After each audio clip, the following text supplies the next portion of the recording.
going to Rio, but you're going to miss Carnival by just a few days. Or maybe you will be there during Carnival, you have your Sambodrome tickets all sorted out, but you're not quite sure what to expect from the street parties. I got you on this one. My name is Ana, and on this video I'll be talking all about the street parties, which in Brazil we call blocos de Carnaval, in terms of safety, in terms of what to expect, infrastructure, and even an app or two that you might want to use to make your trip more enjoyable. So just as a side note, I will not be talking about the Sambodrome because usually the tickets already come with like a whole package of taking you there and taking you back to the hotel. So this video is all about the street parties itself. But do let me know down in the comments if you want to know more about the Sambodrome, the infrastructure, a little bit of the history, and if enough of you put something in the comments, I might consider doing something like that. So let's start with an overview. By the time this video is out, pre-Carnival, or the parties that happen just before Carnival, are going to be on full force. Typically they start around 1 month before Carnival, and they can go for as long as 1 or 2 weeks after. This year, 2024, as I'm filming this, around 450 blocos, which I will be calling them from now on because the street parties are called blocos de Carnaval, are authorized to parade.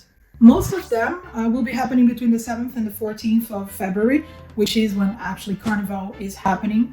And they will be categorized in between traditional, religious, LGBT+, for children, and what they're calling mega blocos.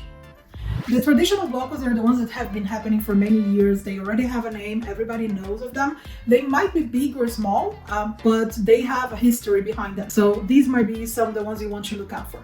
The religious blocos are something that is up and coming. In the recent years, they started adding blocos with religious songs. So if that's your thing, you have some options as well. The children blocos are the ones that are made specifically for children. Adults can attend as well. However, it's going to be a much more family-oriented. Typically, they happen in the morning and the afternoons, and they are quieter. They just have a more family vibe. So if you want something a little bit more low-key, more relaxed, you might want to check one of those out. And lastly, the mega blocos are the ones that can hold up to 100,000 people or more, and they usually have very big names of the Brazilian Carnival behind them, such as Monobloco, Anitta, and Cordão do Bola Preta, which are 3 of the famous ones. This year, the city mayor, the mayor of Rio de Janeiro, launched an app which is called Blocos do Rio 2024. I'm gonna put something here below, and also a website, so you can check on the website, and you're gonna have the link to download both on Google and Apple, which you can go and check all of the blocos. It's a very nice app. You can check the calendar, you can check the itinerary for each one of them, because some of them parade through certain streets, some others just stay in the same place. They also have how many people more or less you can expect, the date, and they even have a nice map, so if you have no idea where each of those streets are, you can also search by the map. The app is available in English and Spanish and Portuguese, and you can select and you can favorite the ones you like. So about infrastructure, this year the city prepared quite a nice infrastructure. So they're putting around 34,000 portable toilets, 15,000 authorized street vendors for drinks, snacks, and souvenirs. They will be distributing drinkable water and spraying water at people to kind of minimize the risk of heat stroke. They're going to have contention fences around the main monuments as well as the roads to kind of guide the crowds and protect people. They will have 10 observation towers for the police to keep an eye on the crowds. 250 metal detectors, as well as an undisclosed number of facial recognition cameras. And why am I telling all of this to you? Because I want to speak about safety. As you know, many people have some concerns about safety in Rio. In fact, I have a full video all about safety tips around Rio, not only for Carnival, but Rio in general. So you might want to take a look into that video if you would like. But all of this structure is to kind of put people's mind at ease and to try and minimize the main types of issues that happen during Carnival. As you know, in anywhere that you have loads of crowds, being in Brazil, in the United States, in Europe, pickpocketing is quite a big issue. So obviously because of that, do try to use kind of an inside type of bag to avoid having anything stolen from you. Leave your passport back at home. And if you need, like, take a copy with you, do not take the original one. Take some cash, not all of your cash, and maybe just one card. If you have one extra, don't take both of them. If you are wearing any sort of hats, like don't use your favorite one, because sometimes it's common for you to be like right in the middle of the crowd and someone just like grab it, snatch it out of your head, and you're never gonna see it again. Also, be mindful that most of the blocos de Carnaval will be happening in downtown Rio, which typically can be very deserted when it's outside of business days and hours. And obviously, Carnival is not a business time at all. So when you get there, you're probably gonna get there by metro. We're gonna talk about it in a moment. But before you leave the metro station, check on the map what is the route you need to take to access the place you're going.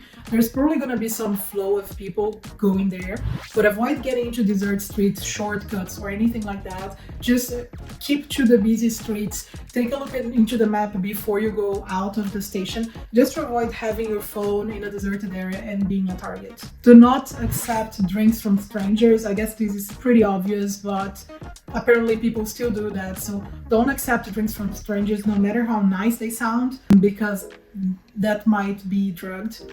So just be careful with that. And in case anything happens, I'm just gonna leave here the information for the DEAT, the tourist police station, and you can reach out to them if you have any issues. Another side of the safety, other than the pickpocketing side of things, is the actual scams you might go through. Those mostly will happen with the street vendors. So some of the tips I would give you is try to only buy stuff from the ones that are authorized by the city. So they will probably be wearing a uniform and a badge. If you're paying by card at all, always make sure to check on the screen what is the amount there, because sometimes they might add extra zeros, or sometimes they might not put the amount at all, and you would type your PIN and they would see it and later use to clone your card. So those are two very common types of scams, or you just pay with the old hard cash as usual.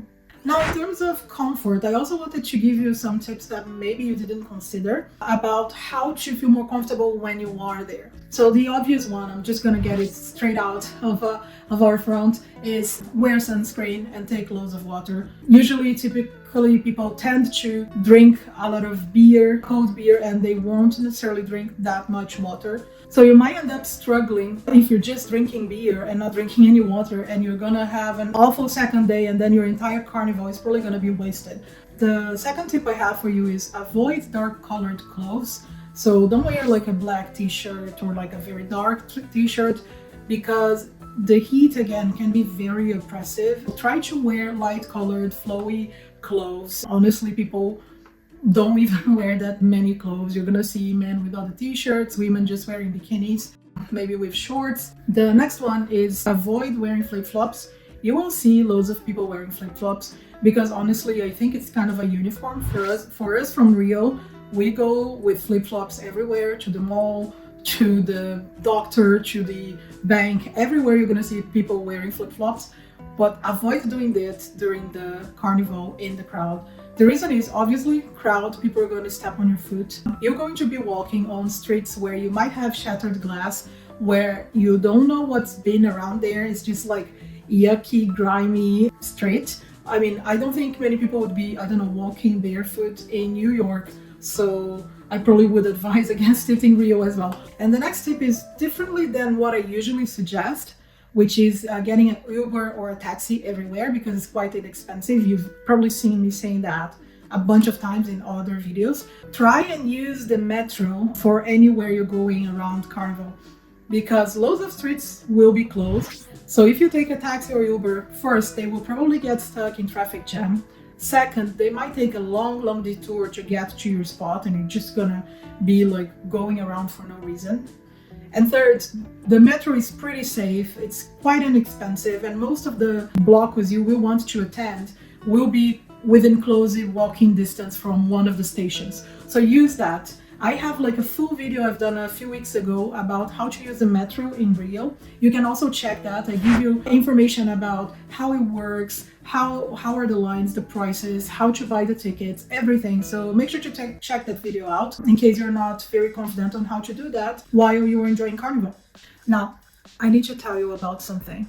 These are some of the tips that are 18 plus. So if you're not comfortable with those tips, you can skip to whichever timestamp is here. But this is a very strong part of carnival culture, so I feel obliged to tell you some of the things I think you should know to have a safer carnival in Rio. So the first one is the city distributes free condoms for everyone throughout the year, right? You can just go to the public health clinic and get them whenever you want or need them. However, during Carnival, they make it like much broader and they make a bigger campaign. So if you see people just like offering free condoms, I think they're purple. I'm not too sure. I think they're purple now. Just take them. They're for free. Use them. Make sure to be safe. Second, if you're going out with someone, even if you're by yourself in Brazil, let someone know that you're going out with someone, and make sure to let them know when to expect that you call them again. I guess maybe because I'm a woman, I'm more used to doing that, but I suggest my male audience also does that. And the reason for that is because there are some scams that I know of that target male foreign tourists in Rio, where women would accept to go back to your place, they would drug your drinks, and they would steal everything you have. So that tends to happen a lot with foreign tourists in Rio, specifically male tourists. Even one of the popular YouTubers in Brazil, maybe if you watch videos about Brazil, you probably know who I'm talking about. He suffered something like that. If you really must go out with someone in that sense, right, in the biblical sense, go to a love motel instead of taking them to whatever you're staying. Because over there you're gonna have staff, you're gonna have cameras seeing you going in and out. It's a little bit of more of a controlled environment, so there is some sort of safety layer in that. Bottom line is, guys, just be safe out there. Every year, millions of people enjoy Carnival in Rio, stress-free and very safely. So use the app, plan your trip, take these tips, apply them to your days in Carnival in Rio. Have a lot of fun. It is super fun. Whether you're going down the plus 18 route or not, or you're just going there for the party, for the vibes, for the crowd, it is fun. It is the biggest festival in the world for a reason. So make sure that you're prepared. And if you don't want to really go local and just enjoy Carnival all the time, and you also want to do other things, see other attractions, I have these other videos here that might help you in planning your trip. In fact, I have loads of them, but I'm gonna put 2 here I think might be helpful to you, and I'll see you on the next one. Bye.